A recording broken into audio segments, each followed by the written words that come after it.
দেশে ইসলামী হুকুমত প্রতিষ্ঠিত হলে আমরা কি পাবো এবং কি পাবো না।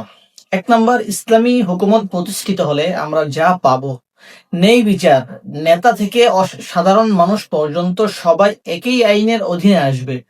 ২ নাম্বার, অপরাধ দমন, চুরি, ডাকাতি, খুন, ধর্ষণের মতো অপরাধ কঠোর শাস্তির কারণে কমে আসবে। ৩ নাম্বার, অর্থনৈতিক সুবিচার, সুদ মুক্ত অর্থনীতি প্রতিষ্ঠিত হবে, জাকাত ও সদকার মাধ্যমে দরিদ্ররা উপকৃত হবে।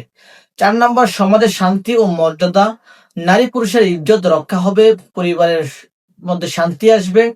৫ নম্বর, আত্মিক প্রশান্তি, আল্লাহর হুকুমত মানার কারণে মানুষের অন্তরে তৃপ্তি, নিরাপত্তা ও প্রশান্তি আসবে। ২ নাম্বার হলো ইসলামী হুকুমত প্রতিষ্ঠিত হলে আমরা যা পাবো না।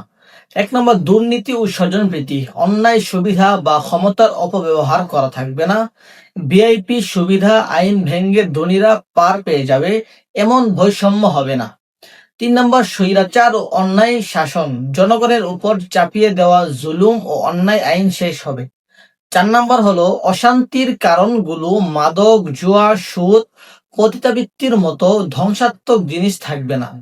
৫ নাম্বার হলো মানুষ বানানো আইন, আল্লাহর বদলে মানুষের বানানো অভিজাত পূর্ণ আইন বিলুপ্ত হবে।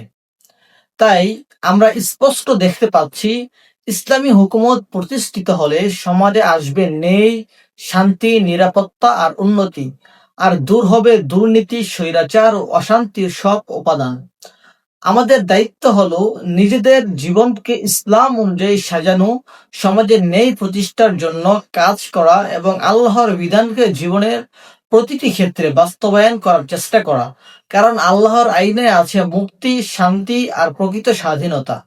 এখানে আইনের মধ্যে হিন্দু হোক, বৌদ্ধ হোক, খ্রিস্টান হোক, সে যেই ধর্মেরই হোক না কেন, সে যদি ইসলামী হুকুমত প্রতিষ্ঠিত হয়, তার ন্যায্য যতটুকু রয়েছে, তার অধিকার যতটুকু রয়েছে, তাকে উভয় দেওয়া হবে।